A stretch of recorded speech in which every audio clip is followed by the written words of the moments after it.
possibilidade de publicar determinadas coisas, como o governador que inaugura 10 vezes ao mesmo tempo a mesma ponte. Então, é fácil daí você cruzar essa informação com esse dado aqui de quanto saiu do Palácio para aquele veículo naquele período que havia interesse em aumentar a densidade das informações. Essa técnica é antiga, tem 100 anos, mas está funcionando agora em toda parte. Mas lá eles fazem isso o tempo todo. Aí esse negócio deteriorou porque houve um problema de construção. A cidade inteira passou a discutir isso e passou a discutir os outros, apareceram outras denúncias. A esperança sincera que aqui em Curitiba, por exemplo, o Plural passe a fazer isso, mas ele ainda não tem tamanho, não tem capacidade para absorver e digerir todas essas notícias que estão surgindo agora. Mas além do noticiário chapa branca, né, que é o do governo, eu acho mais perigoso é a fartura de informação que a gente recebe pela internet. Voltando para a sua questão, a questão do senhor Aderbal, eu publico jornais alternativos, jornal de bairro. Em dezembro vai fazer 29 anos, ininterrupto, nenhum mês eu faltei. Beraba News, você conhece? Beraba News, e tem o outro que chama Conexão Iguaçu, que circula já há 8 anos. E tenho mais 2 alternativos, que chama o Econauta, sobre meio ambiente, e o Saúde a Sério, que é sobre saúde. Você mora naquele distrito, você é registrado naquele distrito e você vota naquela urna. Você não pode migrar. Você não perdeu a eleição de São Luís, não vai para Uberaba. Na outra eleição você continua morando na cidade, não você vende a sua casa. É o sistema inglês, que é voto distrital puro, é o sistema alemão, que é o voto distrital misto, se elege um no proporcional e um direto, o cara que mora naquele distrito. Você melhora a representação popular. E duvido, mas duvido mesmo que exista uma maioria como essa. É indecente. Nossa, eu fico envergonhado de ver que em Curitiba, quando tem uma votação, dá 30 a 6. Às vezes dá 2. Você não tem uma eu sei da posição, mas está no dia. Vai, padrão. Posso contar só mais uma do jornal? Se não atrapalhar, mas a prefeitura uma vez existiu, acho que você estava na comunicação, um programa chamado Cidadão Saudável. Cidadão Saudável. Que época foi isso? Foi, na época, faz uns 20, 25 anos. Quem era o secretário de imprensa? Puxa, não. Nós estamos aqui para saber o nome desse cara. Não lembro. Não lembro se era o Davi. Era o Davi. Não lembro. Aí a prefeitura... 2005. Acho o Pânico. Luiz, por favor, tem um programa Cidadão Saudável. Aí a tua tiragem, na época eu fazia 10 mil exemplares. Aí tua tiragem, daí você me fizesse 13. 13, tá tudo bem. O Bittencourt trabalhava lá. O Bit. Aí, tá tudo bem. Vamos fazer isso daí. E aí, onde é que era para o Cidadão Saudável? Onde é a UPA do Cajuru? E existe um bairro, São Domingos, uma região totalmente favelada. Totalmente favelada. Aí tá. Eu peguei, geralmente dá acidente com o trem lá, que agora está na moda, essa questão do trem. E eles me pediram, você pode distribuir? Tá, tudo bem. Peguei no meu carro. E aí coloquei fui com meu filho, fui estudar a região para distribuir. Aí, com os jornais no porta-mala. Aí eu comecei a distribuir e tal, daí me cercaram. Disse, o que você está fazendo aí? Não, estou distribuindo, fazendo um trabalho para divulgação do Cidadão Saudável, um evento que vai ter da prefeitura, tal. Eles pegaram e disseram assim, não, aqui você não vai poder distribuir. E me segue. Tá, tudo bem. Eu disse, aí, labirinto, onde disse, pô, Minotauro, vou me comer, né? Aí tá, tudo bem. Aí, e o meu filho, não, deixa o teu filho, fica aqui. O pessoal vai pegar o jornal, e você não aparece mais por aqui. E, tá, tudo bem. Peguei os jornais, deixei com o pessoal. Aí, na segunda-feira, o Bittencourt me liga. Luizinho, preciso falar com você urgente. Eu disse, tô ferrado. Aí ele disse o seguinte, subi as escadas do Bittencourt, Luizinho! Eu disse assim, opa. Eu disse, o que aconteceu? O melhor evento que nós fizemos do Cidadão Saudável, a distribuição lá naquela vila lá embaixo foi sensacional. O cara era uma liderança do tráfico, poderoso na região. Ele mandou o pessoal distribuir e o pessoal participar do evento.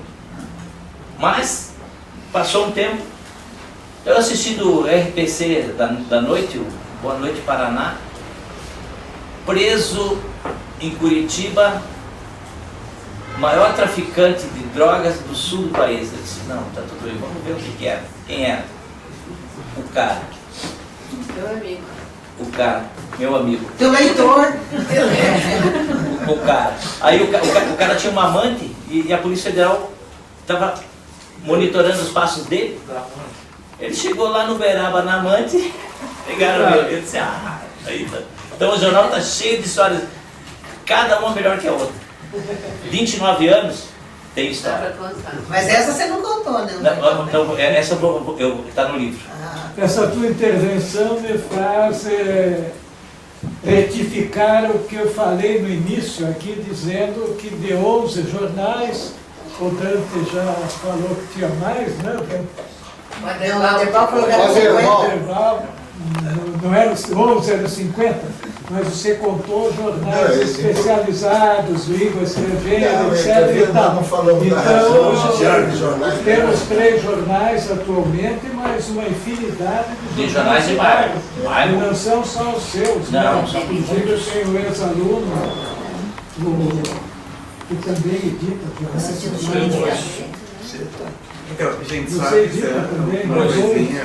Tu tem Pessoal, que a gente acabou esquecendo de avisar, mas tem uma térmica cheia de café. Eu não senti cheirinho de café, eu não queria saber da onde que Aí, é. quem sentir a vontade, quem tiver tomar um cafezinho, só direcionar ali. Essa turma aqui está na hora do show.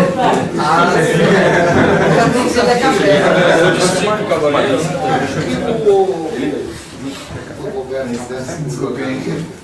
Marinho, chegou a hora de falar a respeito da cobertura da neve Curitiba. É o seguinte, eu era correspondente do Jornal do Brasil. Esse aqui. Eu era correspondente do Jornal do Brasil. E no dia da neve eu sempre dormia no quarto. E aí, os telefones começaram a tocar cedo em casa. Tinha 2 telefones no jornal. E começaram a tocar. E normalmente eles pediam assinatura dessas coisas. Eu digo, pô, não, estou dormindo, deve ser calendário. Não, aqui não compensa vir para fazer assinatura. Tá? Mas, e aí insistia. Aí fui atendendo. Mas aqui é da Rádio Jornal do Brasil, e está nevando em Curitiba. Eu queria que você fizesse gravasse uma informação. Eu digo, aqui não neva desde 1928. Então, não, mas informaram, não. Aí liguei o telefone. E quando fui dormir, eu passei assim no corredor, tinha uma janela, caindo neve toda. Aí eu voltei no telefone e passei o flash. Mas me tiveram me avisando no livro. Claro, mais tarde eu passaria. E lembrei que em outubro, novembro de 63, um chargista da última hora, não me lembro o nome dele. Otávio. Era o Otávio, que fez a Nossa Senhora Aparecida com a cara do Pelé. Né? Que aí foi motivo para as baixas de Exatamente. da família com Deus pela liberdade. Era uma decisão do campeonato, o Santos ia ganhar, e ele botou na última hora uma Nossa Senhora Aparecida com a cara do Pelé. Meu Deus, os banistas invadiram as redações. Queimaram a redação da última hora. Queimaram a redação da última hora. Um absurdo. O famoso imparcialidade. Você cometeu uma pequena omissão, porque antes de você iniciar o seu ciclo de belas charges no estado do Paraná, houve um chargista chamado Xixo. Xixo Não, o foi Xixo não era chargista. Ele era ilustrador da Gazeta do Povo. Não, mas ele trabalhou no estado do Paraná. Mas ele não tinha uma charge editorial assim, constante. Tinha. Eu comecei a trabalhar em 57 no estado do Paraná e ele ficou até a década de 60, daí que foi para a Gazeta. Xixo Fernandes. Eu conheci o Xixo. Eu trabalhei na Gazeta. E ele era também Ele era ilustrador. Quando eu conheci, ele já era bem velho, já tem uma idade avançada. Então provavelmente ele pode ter. Ele retocava fotografias, inclusive tem um aspecto curioso, quando eu entrei lá, IF, e eu tinha que traduzir aquilo numa matéria legível. E uma das funções do Xixo, ele era um grande repórter, furão. E aparecia em tudo que era fotografia, junto com entrevistados, se tinha um acidente, ele estava lá. Então a função do Xixo era passar o nanquim preto em cima, ou botar uma cortina, enfim, tirava o aciro das fotos. Daí que vem essa história, que é verdadeira, que houve uma reunião de todos os jornais, todos os jornais estavam reunidos com o Bento Bunhão da Rocha. Não era o Bento. Ney Braga? Era o Ney Braga. Fizeram uma reunião muito importante no Palácio Iguaçu e estavam aí, bateram uma foto, o governador no meio e todos os donos dos jornais perfilados. E o Estado do Paraná naquela época estava em guerra lá com o Dr. Francisco, da Gazeta, e o Estado, tinha uma guerrinha. O que aconteceu? Chamaram, daí que realmente trabalharam, chamaram o Xixo Fernandes. Xixo, tira o Dr. Francisco dessa foto. E no dia seguinte saiu a foto do Estado do Paraná, todos os donos do jornal, menos o Dr. Francisco. Isso era muito comum na O Dr. Francisco olhava e disse, não acredito. Eu estava lá. E aí, botaram um armário no lugar dele. Isso era muito comum na União Soviética. Fazia. Desgraça, tirava uma foto. Você esqueceu do Tom Nada. Agora, desses grandes momentos aí dele. Quem? Na Gazeta? O Douglas. Desses grandes momentos aí, aconteceu comigo que o Estado do Paraná, evidentemente, passou algum tempo em guerra, né, Derbal? Com o Jaime Canet Júnior. Né? E que guerra? Era uma guerra, era uma coisa impressionante. Era até vergonhoso hoje você lembrar o que a gente fazia com o Canet, era uma barbaridade hoje em dia. Né? Não tinha onde. Eu quero levar o episódio. Eu era editorialista do Estado do Paraná nessa época e também era assessor do superintendente da Fundepar, que era irmão do Ney Braga. E o Estado não estava só contra o Canet, estava contra o Ney Braga, que era ministro da Educação. Sim. Então, era uma guerra aberta, geral. Fiquei numa situação incômoda. E o João Feder agiu assim com uma deferência que eu sou grato até hoje. Ele me dispensou de fazer editorial quando era para atacar o Canet ou o Ney Braga. Então foi um período assim que eu folguei, assim, 5 dias por semana no fazia editorial. Era uma guerra total, uma época não tinha acabou a água em Curitiba. A Sanepar começou, teve um problema da Sanepar, ficou uma semana sem água, foi um horror. Os jornais aproveitaram evidentemente esse episódio e deram pau, né? Aí eu tasquei uma charge na capa da Tribuna do Paraná, o presidente da Sanepar, pelado, uma toalhinha aqui, com sabonete e escova, andando, e aí ele aí embaixo, olha, eu vou tomar banho na casa do vizinho. Se me procurarem, diga que eu estou no seguinte telefone. E botei o telefone da casa dele. Puta, olha a barbaridade que a gente fazia, né? Na casa do cara, botei o telefone. Vou tomar banho lá em casa. Bom, esse cara ligou para o Paulo Pimentel, pedindo pelo amor de Deus. Assim não dá, né? Desse jeito. Mas sem processo? Não, olha só, ele ligou pro Paulo, o Paulo prometeu, acho que nunca ia mais repetir, mas ninguém, não houve processo, pelo menos a mim não processaram e tal. E, então era isso, era uma... Nesse episódio, Processar.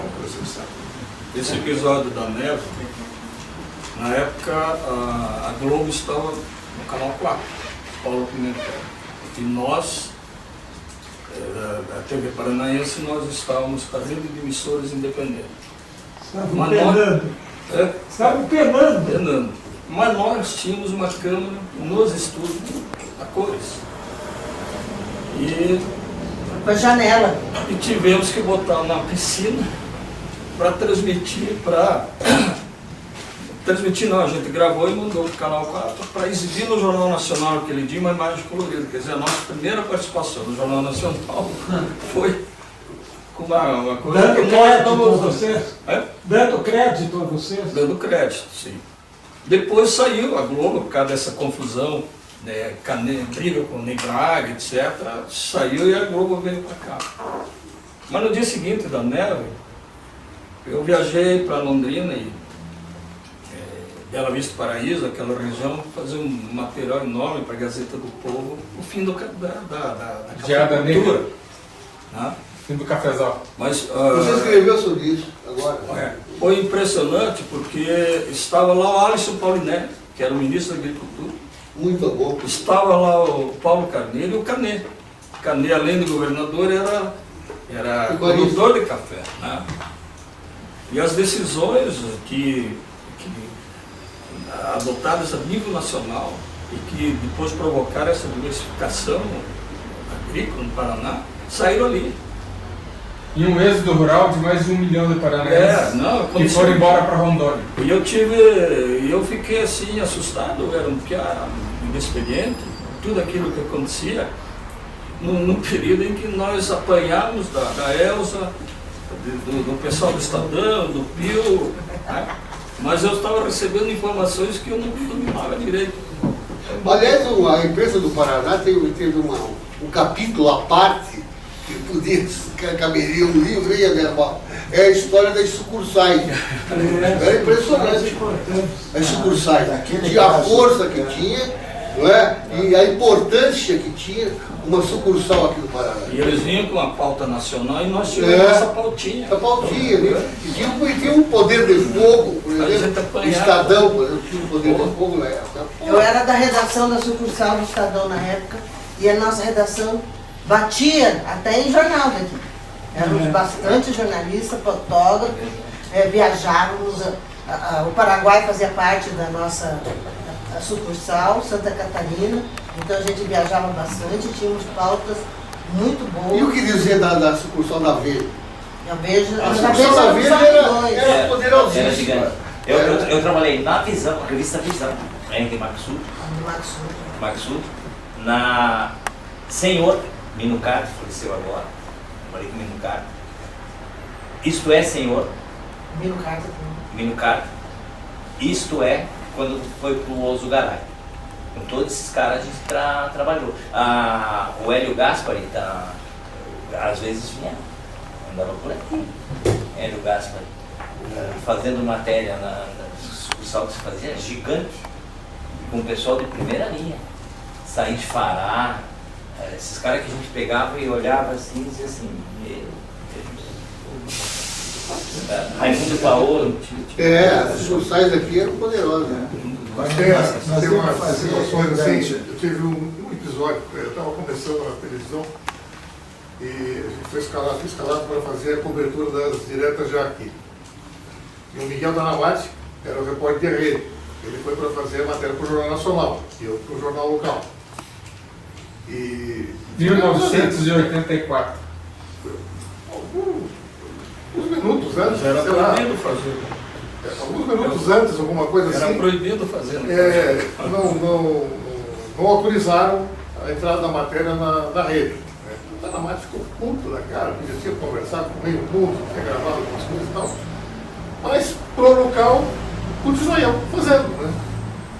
Aí eu conversei com oficial ali da PM disse assim, quantas pessoas tem aí, né? Olha, faz uma conta assim, por metro quadrado, não sei o quê. Quando eu tinha feito escola técnica, eu me achava bom em cálculo, né? Eu disse, legal, então vou por tantos metros e tal, para lá, para lá. Lasquei o número. Na hora que eu estou gravando o áudio, eu não lembro agora, aquela colega nossa que depois começou a trabalhar, foi atuar na área de meio ambiente. A Dalva? Não.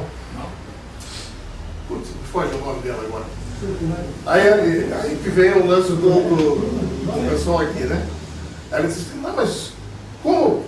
Nós já conversamos entre nós aqui e vamos dar esse número, e agora na Globo vai sair um número que é muito maior que o nosso. Eu falei, não, o problema de vocês. Tereza Urbo. O problema de vocês, eu vou dar o meu número. As sucursais faziam isso. Aí as sucursais todas deram o nosso número, que pensavam que ia sair no Jornal Nacional, mas não saiu no Jornal Nacional. Era uma bagalinha, né? Era uma sucursais que formavam uma a parte. A rivalidade não acabou ainda, né? Num plantão de domingo que eu fiz uma vez na casa do presidente da Câmara dos Deputados, que era o Ulisses Guimarães, lá em Brasília, todos os plantonistas também faziam a rodinha, o do Globo, do JB, do Estadão, eu era da Folha. Ó, vamos fazer assim, assim, assim, para ninguém ser furado. Todo mundo. Você é obrigado a participar, porque senão você está queimado com eles depois. Né? Aliás, o Tadamate, quem descobriu o Tadamate, na mérito ao Aderbal. O Aderbal que botou ele na televisão, tem que o canal 4, não, entendeu? O Ivan Cury que botou ele. Ah, não foi você? Não, o Miguel chegou em Curitiba com um sotaque do interior de São Paulo horroroso. Ele é trabalhador, ele é interessado e tudo. Daí ele apareceu, o Ivan, na sala do show de jornal, e nós começamos a conversar. O Ivan disse, eu tiro o sotaque dele. Opa, isso é uma missão, é tirar o sotaque do paulista interior. E todo dia ele aparecia lá, o Ivan tinha um jornal à meia-noite na Rádio Iguaçu. Eu escrevi. Então, É calmo o início da madrugada. Isso, é calmo o início da madrugada. Aí ele chegava antes, o Ivan fazia uma leitura, e depois pegava o Miguel, leia isso, não gostei, agora você vai gravar para eu ouvir, e depois que terminar o jornal, você vai repetir sem se soltar, que esses Bauru da vida. Aí eu chegou um dia, ele liberou o Miguel. E a gente foi olhar e disse, pô, mas está praticamente sem sotaque, né? Ele disse, eu deixei 20%. Por quê? Porque sotaque dá credibilidade. Aí a segunda parte da história. Aí ele foi para o Canal 12, para Globo, e depois ele saiu candidato a vereador, uma coisa assim, deputado, e não se elegeu. Aí o Ivan comentou, ele perdeu os 20%. Nesse dia do episódio, no início das diretas, trabalhou o Tadamate, trabalhou o Jorge e o Caco, o Paulo, que é um belo jornalista, assim, também um conteúdo assim, de respeitar. Não só político, né, cultural. Meu conterrâneo, de Mandaguari, junto com o José Lima. Então ele era exceção. Tô brincando. Cara, e aí a proibição não era para divulgar, não era para dar nada. Eu consegui dar 40 segundos, sem uma sonora, sem um trecho do discurso. E achei que tinha sido um mérito assim, excepcional. Não saiu no Jornal Nacional. No dia seguinte, o Caco vem lá e pediu demissão. Olha, eu trabalhei daquele jeito, esse Caco. Você já sabia que as coisas são complicadas, mas você fez 3 horas de matéria, não tem jornal que absorva tudo aquilo. Você não acha bom que a gente tenha furado esse esquema Globo Nacional e registrado aquela multidão aqui? Para mim é um mérito. Não deu certo. Isso aí foi. Eu hoje, quando falo de liberdade de expressão, sabe, o pessoal não sabe o que foi aquilo lá, entendeu? Porque era uma ditadura, né? É, exatamente. Mas sobre sotaque, eu vim do interior também, né? Mas tive grandes professores de foniatria por causa do José Maria Santos, o Dilo Salles, Eudóxia Cunha, né? Nunca vi a Glorinha Voigt-Miller na minha vida, né? Mas eles me ajudaram a aprender o sotaque dele. Salvador, Criador, Porta aberta. Porta. Eu tenho 20% de polaco. E aí o Jorge monta lá na Universidade Federal do Paraná a rádio universitária. E o Vili vira o monitor do curso, o José Vili, que é de Mandaguari, igual aquele cidadão lá e o Caco. Era do Rubens Andrés. E aí o Vili começa a mexer lá na rádio e tal, e quer ser locutor e tal. Eu disse, mas desse jeito não vai dar, Vili, não vai dar. Salvador, criador, governador, para com isso, volta para Mandaguari, meu. Consegui arrumar um pouquinho a língua dele, botar no lugar certo, né? Para ser governador, né? Salvador, e não governador do norte. Tem uma história do Neto, sabe, né? O Neto, jogador de futebol, que tem o programa da comentarista, ele tem aqueles 20%, né, de sotaque. 30. Não deixa por isso aí é que te dá público, pô. Ele é corintiano, fala com aquele sotaque e todo mundo acredita nele. É impressionante que manter o sotaque ajuda. Mas o Neto força bastante também. Ele faz um personagem. Ele... Sobre o sotaque, nós temos um especialista que até publicou livros, né, falando do sotaque de Curitiba, que é o Hélio Puglielli. E até o Vili entrevistou ele várias vezes sobre esse assunto. É verdade. E tem um fato curioso sobre sotaque, que foi o meu primeiro encontro com Hélio Puglielli em vida, num almoço em Santa Felicidade. E ao final do almoço, gloriosamente ele olhou para mim e disse, sabedor que era de Mandaguari, felizmente você não tem aquele sotaque. Eu tinha acabado de chegar da Itália, né, e lá eu assimilei o cantado italiano, enfim, perdi o sotaque do Porta Aberta. Cheguei aqui com o sotaque neutro. O que me irrita é o sotaque carioca. E a Globo é uma terrível difusora do sotaque carioca pelo Brasil inteiro. Nós encontramos carioca aqui no Vigorrilho, no Bacajiri, no Cachaprego, todo mundo falando a cariocado, o que é um absurdo. Porque principalmente o irritante é aquele S do carioca, que é X, sesta. Né? Absurdo. Porque a língua portuguesa é basicamente fonética, ou seja, escreve-se como se fala, e vice-versa. E não é, quando é o é não é I. Quando é O, não é U.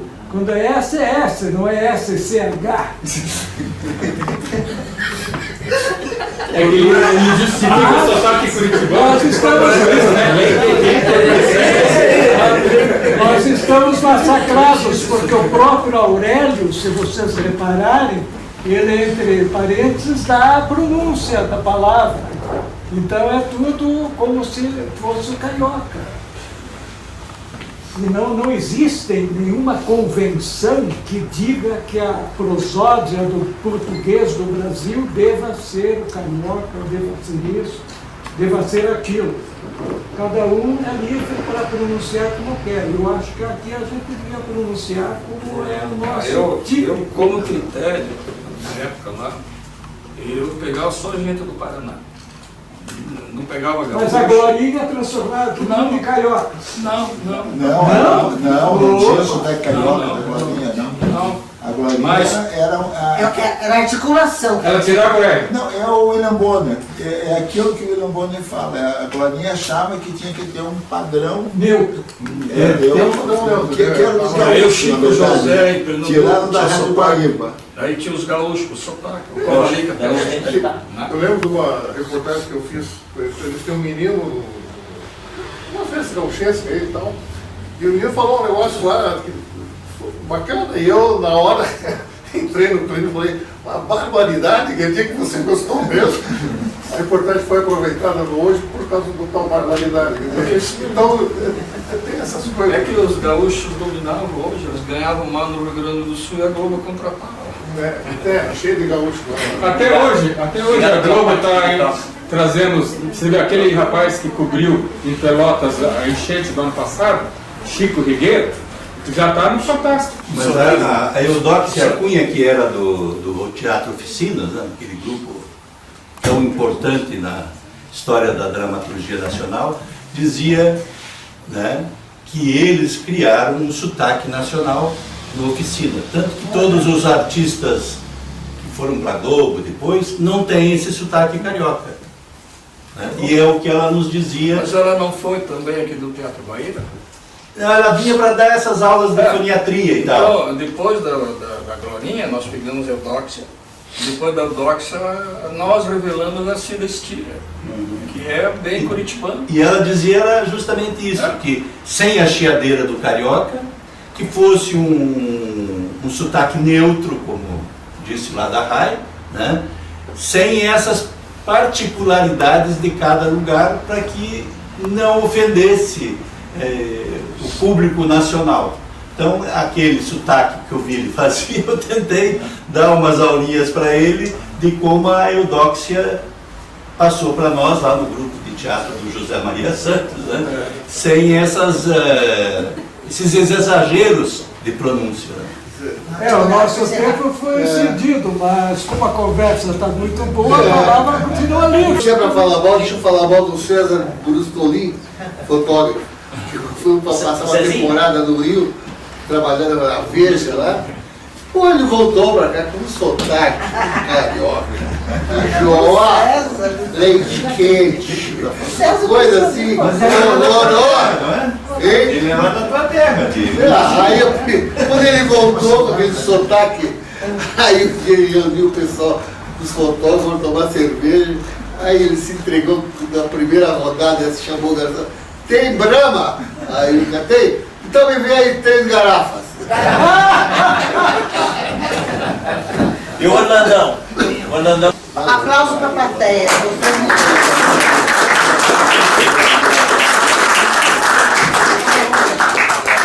É isso aí.